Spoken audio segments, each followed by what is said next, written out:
Hello student, मैं हूं निहाल। कैसे हैं आप सब। हमने लास्ट वीडियो में एक्सरसाइज 15.2 का क्वेश्चन नंबर सेकंड कंप्लीट किया था। अब हम next question number third start कर रहे हैं। ठीक है, तो देखो याद करो, मैंने आपको एक बात बताई थी। मैंने बोला था कि जब हमारे पास एरिया ऑफ सेक्टर त्रिज्यखंड का क्षेत्रफल के लिए जब क्वेश्चन आएगा तो एक तो थीटा अपॉन में 360 पाई आर स्क्वायर, और मैंने आपको एक फॉर्मूला और बताया था। मैंने बोला था इसमें आपके लिए एक ही क्वेश्चन है जब अपने पास चाप की लंबाई और त्रिज्या दी जाए, भाई लेंथ ऑफ आर्क और रेडियस ऑफ गिवन हो, तो हम एरिया कैसे फाइंड आउट करेंगे।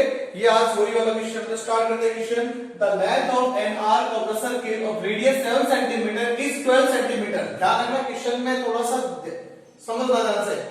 Length of an arc of circle of radius, नाम लेंथ का दिया आर्क और दे दी पहले रेडियस। तो रेडियस 7 सेंटीमीटर, तो लेंथ ऑफ आर्क कितनी है 12 centimetre. Find the area of the minor sector. एक वृत्त की चाप की लंबाई 12 सेमी तथा त्रिज्या 7 सेमी, तो वृत्त के लघु त्रिज्यखंड का क्षेत्रफल। तो याद करो, लघु त्रिज्यखंड मतलब माइनर सेक्टर। मैंने आपको पहले बताया था कुछ ऐसा बनता है। ये वाला पार्ट मान लो मेरे पास एक माइनर सेक्टर बन रहा है। अब मेरे पास थीटा नहीं है, क्या है चाप की लंबाई और रेडियस ये दे रखा है मेरे पास, तो मैं इसका area of sector find out कर सकता हूं। तो देखो ध्यान से, एरिया ऑफ सेक्टर त्रिज्यखंड का क्षेत्रफल। फॉर्मूला हमारे पास क्या था, कब जब लेंथ ऑफ आर्क और रेडियस गिवन हो, चाप की लंबाई त्रिज्या दी जाए 1/2 L into R। क्लियर। तो यहां पे शो करते हैं मेरे पास L कितना है 12 सेंटीमीटर, R कितना है 7 सेंटीमीटर। आप चाहो तो स्मॉल r से स्मॉल l से भी शो कर सकते हो। तो बन गया मेरे पास 1/2, L आ गया मेरे पास 12, R मेरे पास आ गया कितना 7। तो कितना मिल जाएगा, ये 6 टाइम में कैंसिल आउट, 7 6 कितना हो गया भाई मेरे पास 42 सेंटीमीटर स्क्वायर। क्लियर।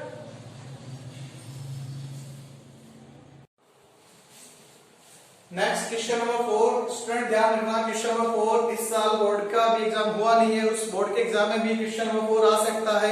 ध्यान रखना 15.2 में ये क्वेश्चन सबसे ज्यादा मोस्ट क्वेश्चन है, क्योंकि इस क्वेश्चन के 3 मार्क्स में आने के चांसेस है। जो पार्ट नंबर सी बनता है बोर्ड में हमारा क्वेश्चन, और उसमें ये क्वेश्चन आ सकता है। तो स्टार्ट करते हैं इस क्वेश्चन का सॉल्यूशन। पहले क्वेश्चन रीड आउट करते हैं। In a circle of the radius 21 centimetre in arc subtend and angle of 60 degree at the centre find the length of arc, the area of sector formed by arc, area of the segment formed by the corresponding chord। तो हिंदी में त्रिज्या की semi वाले वृत्त का एक चाप केंद्र पर 60 डिग्री कोण अंतरित करता है।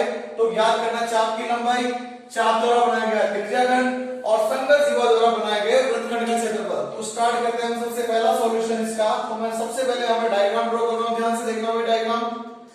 हमारे पास में बोला सेंटर पे रेडियस कितना कोण बना रही है भाई 60 डिग्री, और रेडियस है हमारे पास 21 सेंटीमीटर। तो शो करते हैं रेडियस 21 सेंटीमीटर और थीटा हमारे पास 60 डिग्री। पहला पार्ट हमारे पास क्या कहता है, the length of arc, length of arc चाप की लंबाई। तो चाप की लंबाई का मैं सूत्र पढ़ा था, थीटा अपॉन 360 इनटू में 2 पाई आर। तो थीटा की वैल्यू 60 अपॉन में 360, 2 into पाई 22 अपॉन में 7 और इनटू में 21। क्लियर। तो अब देखो कैंसिल आउट करते, 0 से 0 गया, 6 टेबल से 36 जाता है 6 टाइम में, और 2 से जाएगा मेरे पास ये कितना 3 टाइम में, 3 से 21 जाएगा 7 टाइम में। तो देखो 7 से 7 भी कैंसिल आउट हो गया। मेरे पास क्या मिल गया आंसर, पहला पार्ट का आंसर आया 22 सेंटीमीटर। यूनिट जरूर लगाना भाई। देखो मेरे पास जो रेडियस थी वो 21 सेंटीमीटर में है, तो रेडियस एक बार यूज हुई ना 21। क्लियर। अब इसी का सेकंड पार्ट है हमारे पास एरिया। एरिया मीन क्षेत्रफल। ध्यान रखना भी हिंदी मीडियम आप भी। तो क्षेत्रफल ज्ञात करना, सूत्र था थीटा अपॉन में 360 इनटू में पाई आर स्क्वायर। थीटा की वैल्यू 60 और रेडियस हमारे पास 21 है, तो पहले वैल्यू पुट अप करते हैं, तो उसके बाद कैलकुलेशन करते हैं। ये रेडियस अपने पास पाई की वैल्यू 22 अपॉन में 7, रेडियस 21 इनटू 21 क्योंकि रेडियस का स्क्वायर है। क्लियर। 0 से 0 गया, ये इससे मेरे पास 6 टाइम में फिर जा रहा है। तो देखो अब ये गया मेरे पास 3 टाइम में, 3 से 6 जाएगा 2 टाइम में, 2 से 22 जाएगा 11 टाइम में। बस गया क्या 11 इनटू 21।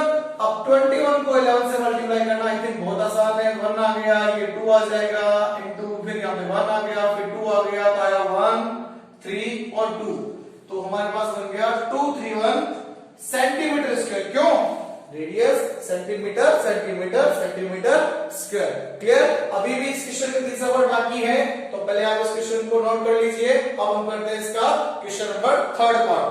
तो देखो थर्ड नंबर पार्ट में आपको क्या ध्यान में रखना है, जो थर्ड नंबर पार्ट हमारा है उसके अंदर थोड़ा ध्यान से समझना। देखो मैंने आपको बोला था एक फॉर्मूला भी था हमारे पास इसमें, थीटा अपॉन 360 अब इनटू में pi r square minus 1/2 sin theta r square. और एक मैंने बोला था कि इस फॉर्मूले को हम बहुत कम चांस में यूज करेंगे, इसके बिना भी हम इसका आंसर बना देंगे। सबसे पहले तो बात समझो तीसरा पार्ट है क्या, क्योंकि पहला दूसरा पार्ट में दिक्कत नहीं होती, लेकिन तीसरा पार्ट हर एक स्टूडेंट कंफ्यूज होएगा, तो वो कंफ्यूजन हमें दूर करनी। इसने बोला क्या वो समझो। देखो area of the segment from the by the corresponding code. अब कोरस्पॉन्डिंग कोड कैसे, ये रेडियस इन दोनों रेडियस से जो पार्ट बन रहा है ये बनती है मेरे पास कोरस्पॉन्डिंग कोड। क्लियर?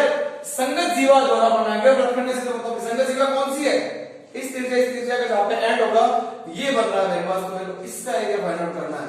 तो एक बात बताओ, अगर मेरे को ये पता चल जाए कि भाई त्रिभुज कौन सा है, ठीक है, और इसका एरिया मैं पूरा फाइंड आउट कर चुका हूं, तो क्या करेंगे, इस त्रिज्य खंड में से त्रिभुज को माइनस कर दूं, इसका एरिया आ जाएगा। यही करना है ना हमें। तो स्टार्ट करते हैं, ध्यान से देखना भाई। सबसे पहले मुझे पता करना है ये मेरे पास ट्रायंगल है कौन सा। अब एक बात समझो, ध्यान से समझने वाली बात, इसका मैं एक नाम लिख देता हूं OAB। मेरे पास ट्रायंगल के ऊपर बात करते हैं। ये ट्रायंगल मेरे पास OAB है ना, ये 21 ये 21। ये आपको समझाने के लिए, आपको एग्जाम में इतना एक्सप्लेन नहीं करना, ये आपको समझाने के लिए बता रहा हूं। ये 60 डिग्री। क्लियर भाई? ये मेरे पास 21, ये भी मेरे पास 21। तो हमने triangle sum property 9th class में एक प्रमेय पढ़ी थी, त्रिभुज के तीनों कोणों पर 180 डिग्री होता है, और ऐसा त्रिभुज जिसकी दो भुजें समान हो तो उसके संगत कोण भी समान होते हैं।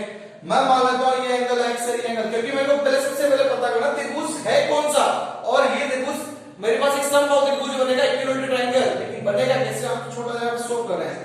ट्रायंगल के थ्री एंगल का सम कितना होता है भाई, angle O, angle A, angle B equal 180 आ गया ना, तो मेरे पास कितना आएंगे 60। यहाँ पे आ गया ये x, ये आया 180। तो देखो इस 60 को उधर शिफ्ट कर दो ना, ये बन गया 2x, ये 180 में से माइनस 60 आ गया, तो x बराबर कितना आया 120/2। इसको कट करो 60 डिग्री। भाई मेरे पास तीनों एंगल 60 आ गए, ये भी 60, ये भी 60। बताओ ऐसा त्रिभुज जिसके तीनों कोण समान होते हैं उस कोण का नाम होता है, कौन सा त्रिभुज होता है, समद्विबाहु त्रिभुज होता है। मैं अगर इसका क्षेत्रफल ज्ञात, समबाहु त्रिभुज, अगर मैं इसका क्षेत्रफल ज्ञात कर लूं, ध्यान रखना भाई, इक्विलैटरल ट्रायंगल, ऐसा ट्रायंगल जिसके तीनों एंगल इक्वल होते हैं, इक्विलैटरल ट्रायंगल होता है भाई, ठीक है ना भाई, समबाहु त्रिभुज। अब अगर मैं इसका एरिया फाइंड आउट कर लूं, मेरे पास आंसर आ जाएगा। और इक्विलैटरल ट्रायंगल का मैंने आपको फॉर्मूला दिखा रखा है, तो लिख देते हैं हम यहाँ पे AR, या लिख देता हूं पूरा एरिया ऑफ ट्रायंगल, नाम लिख देता हूं OAB का क्षेत्रफल। ये तीसरा पार्ट करने से पहले मैं क्षेत्रफल क्या करते शो कर रहा हूं साइड में, फिर इसका एक ही लाइन में आंसर दे देंगे। देखो त्रिभुज OAB का क्षेत्रफल, तो देखो मेरे पास सूत्र था √3/4 और भुजा स्क्वायर, है ना। शो कर देता हूं भुजा कितनी है मेरे पास, भुजा मेरे पास है कितनी 21, तो तीसरी साइड 21 ही बन रही है ना, ये आ गई 21 सेंटीमीटर।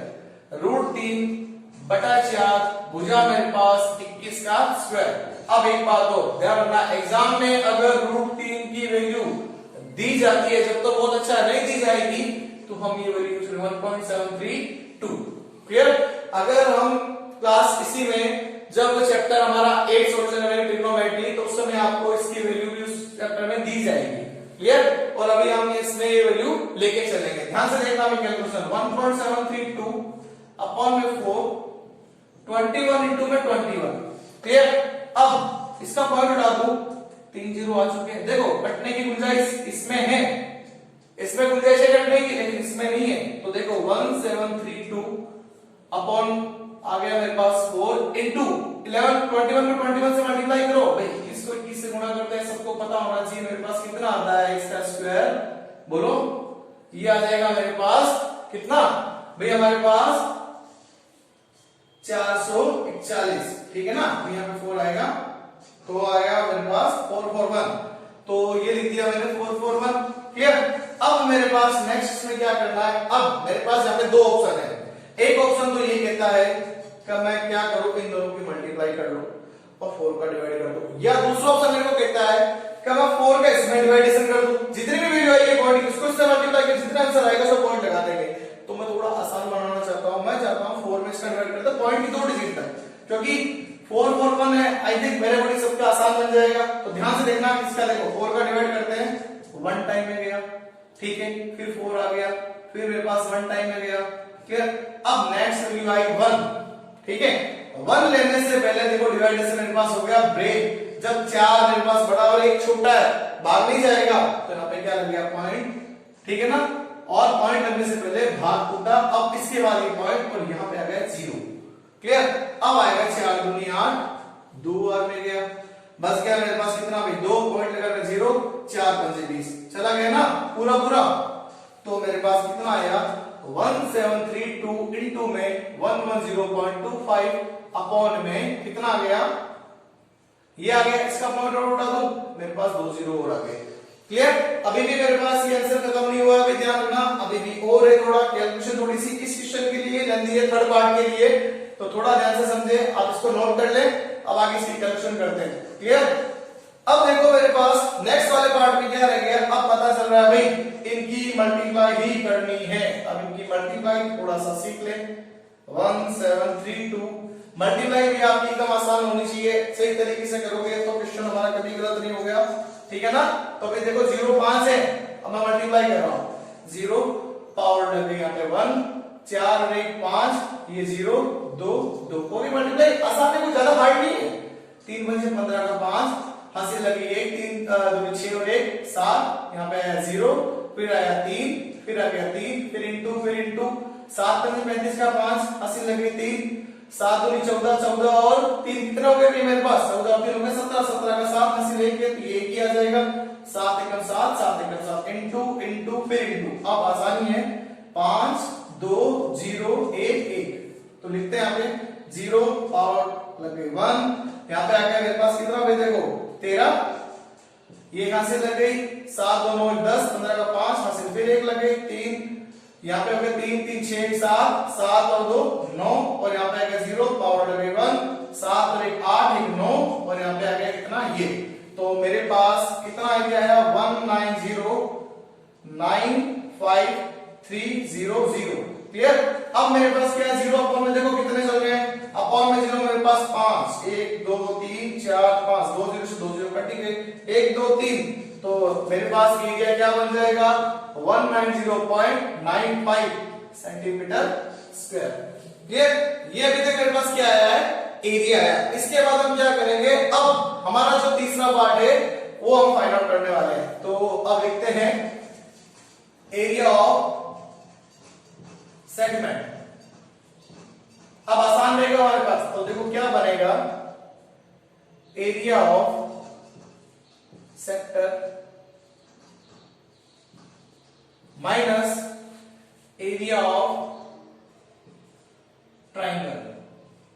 क्लियर। एक ही क्वेश्चन है, थोड़ी सी कैलकुलेशन की लेंदी है, तो ये बन जाएगा 231, क्योंकि हम इसके पहले एरिया फाइंड आउट कर चुके हैं, और ये आ रहा मेरे पास 190.95। क्लियर। तो मेरे पास हिंदी में भी लिख देता हूं, यहां पे नीचे लिख रहा हूं, ध्यान रखना, त्रिज्यीय खंड का क्षेत्रफल माइनस त्रिभुज का क्षेत्रफल, भी सिंबल भी बना देते हैं, यहां पे लिख देता हूं वृत्तखंड का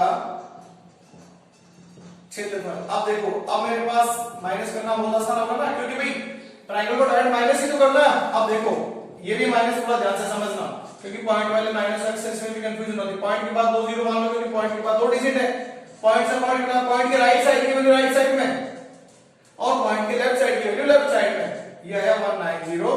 तो अब देखो इसमें से ये माइनस नहीं होगा, इसमें से नहीं जाएगा, ये इसको एक ही देगा, ये ही देगा, तो 10 में से 5 गए, 5 यहाँ पे बच गया 9, 9 में से हो गया 0। अब यहाँ पे रहेगा मेरे पास 0, 0 में से 0 गया 0। अब देखो यहाँ पे मेरे पास कितना है, ये 3 में से तो 9 नहीं जाएगा, ये इसमें उधार दे देगा, बच गया 13। अब 13 में से 9 जाते हैं तो कितने बचते हैं, 4 बचते हैं ना, ये, और यहाँ पे बच गया 0।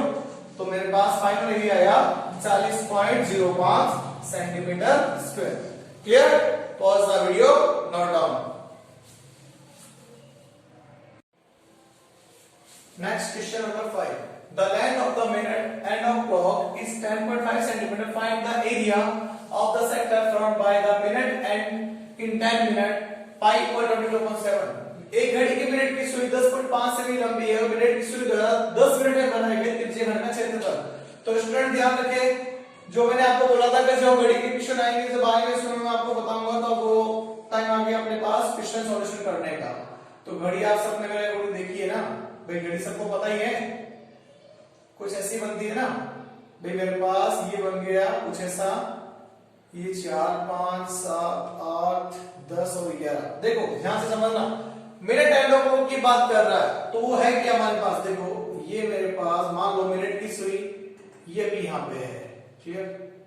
मिनट की सुई की बात कर रहा है तो यहाँ पे आती तो 5 मिनट, यहाँ पे तो 10 मिनट। ये चाहता है 10 मिनट के अंदर इस सुई ने एक सेक्टर कंप्लीट किया है, त्रिज्यखंड बनाया है, इसका हमें क्षेत्रफल चाहिए लेकिन वो भी 10 मिनट के अंदर। लेकिन दिक्कत ये एंगल नहीं दिया हमारे पास, अब एंगल फाइंड आउट करना पड़ेगा। तो सबसे पहले लिखते हैं अपने length of the minute end of clock, जो ब्रैकेट में शो कर रहा हूं मैं आर। घड़ी के मिनट की सुई की लंबाई। अब कोई कहता सर आपने इसको क्यों नहीं आती, थोड़ा ध्यान से देखो ना, सेंटर है तो ये घड़ी भी तो मेरे पास एक सर्किल ही बन रही है तो ये इतनी इसकी रेडियस, तो ये रेडियस यहाँ पे दूसरी रेडियस यहाँ पे रेडियस लेंथ थोड़ी ना, तो मेरे पास क्या बना सर्किल बन रहा है और जिसकी रेडियस मेरे पास जो है वो दे रखी है, दोनों पार्ट में एक साथ लिख देता हूं, वो है 10.5। क्लियर? अब बात समझ ली, मेरे पास एंगल नहीं है, एंगल लाना पड़ेगा। तो एक बात बताओ मेरे को, सबसे पहले बात करते हैं ये जो मिनट की सुई है ना, यहां से यहां तक पहुंचने में टोटल कितने मिनट कंप्लीट करती है?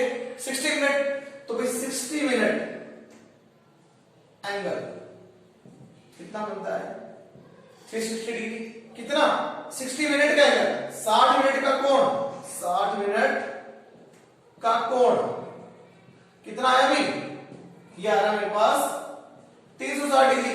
तो मेरे को अब ये सोचना है इसके अंदर भाई, ध्यान से देखो 1 मिनट का एंगल कितना होगा? 360 बट्टे में क्या होगा? 60 का भाग 0 से 0 कट गया, ये कितना आया?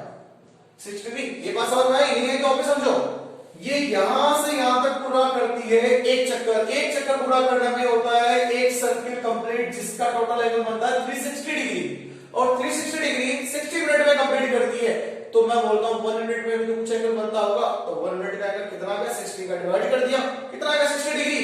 तो लिखते हैं 10 मिनट ऑफ एंगल, बोला है ना 10 मिनट का एंगल, तो 10 इंटू 6 डिग्री। भाई जब 1 मिनट में कितना बनता? 60 डिग्री बनता, तो 10 मिनट में कितना बनेगा?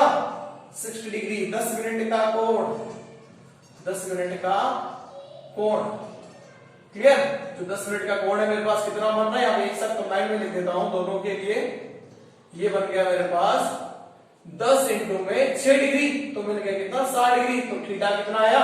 60 डिग्री आ गया। अब चाहिए मेरे को एरिया, तो एरिया हमें पता है, बहुत आसान है, थीटा अपॉन 360 इंटू में पाई आर स्क्वायर।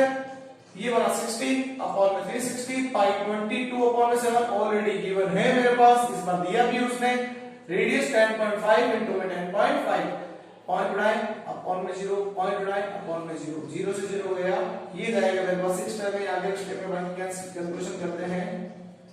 ये कुछ ऐसा आ गया 105 इंटू 105 अपॉन में 10 अपॉन में 10। ध्यान से देखो 2 के टेबल से 11 टाइम में, 3 टाइम में मेरे पास, ये इससे कैंसिल आउट होगा 7 से, देखो 1 टाइम में और कितना? 5 टाइम में, और ये इससे कैंसिल आउट होता है कितना? 5 टाइम में। तो बस गया 11 इंटू 5 इंटू 105 अपॉन में कितना? 100 आ गया। तो भाई 11 को 5 से मल्टीप्लाई करते थे, कितना आया? 55, और 55 को मैं मल्टीप्लाई करके, भाई 11 में 55 होता है ना, तो मैंने इसको मल्टीप्लाई करके इससे मल्टीप्लाई कर, देखो कितना दिया? चाहो तो एक स्टेप और बढ़ा लो, कोई फर्क नहीं पड़ता।